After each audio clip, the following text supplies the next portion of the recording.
let me ask you about war. What's the role of war and peace?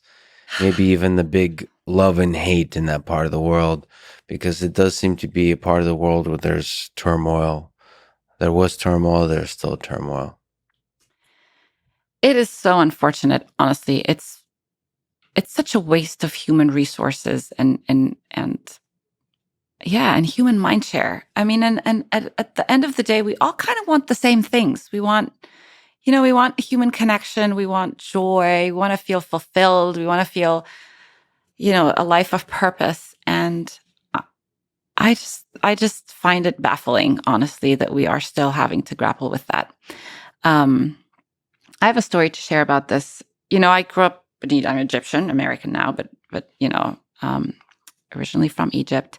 And when I first got to Cambridge, it turned out my office mate, like my PhD, kind of, she ended up, we ended up becoming friends. But she was from Israel, Mm, and we nice. didn't know. Yeah, we didn't know how it was going to be like.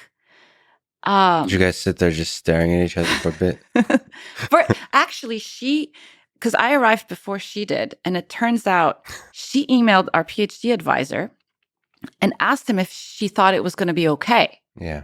Oh, And this is around 9/11 too. yeah, and Peter Robinson, our PhD advisor, was like, yeah, like this is an academic institution, just show up.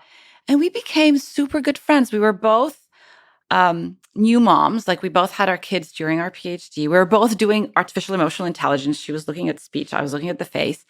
We just had the culture was so similar. Mhm. Our jokes were similar. It was just, I was like, why on earth are our countries, why is there all this like war and tension? And I think it falls back to the narrative, right? If you change the narrative, like whoever creates this narrative of war, I don't know. We should have women run the world. Yeah, that's one solution.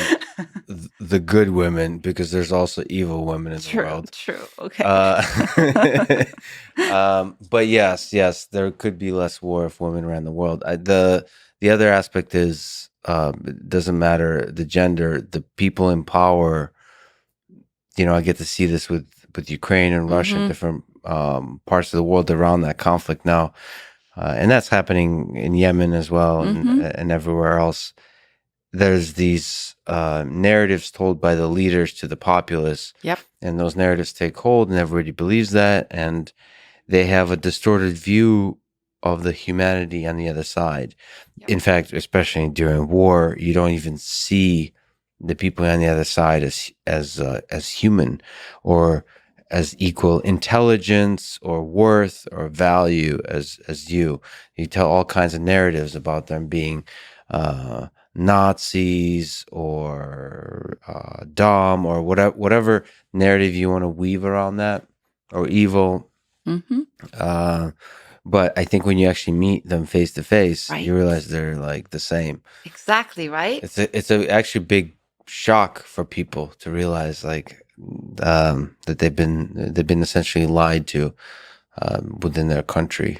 And I kind of have faith that social media, as ridiculous it is to say, or any kind of technology, is able to bypass the walls that Mm-hmm. governments put Mm-hmm. up and connect people directly, and then you get to realize, ooh, like people fall in love across different nations and religions and so on, and that I think ultimately can cure a lot of our ills, especially sort of in person. Just I also think that if leaders met in person to have Right. a conversation, that would have that could cure a lot of the ills of the world, I especially in totally agree. private.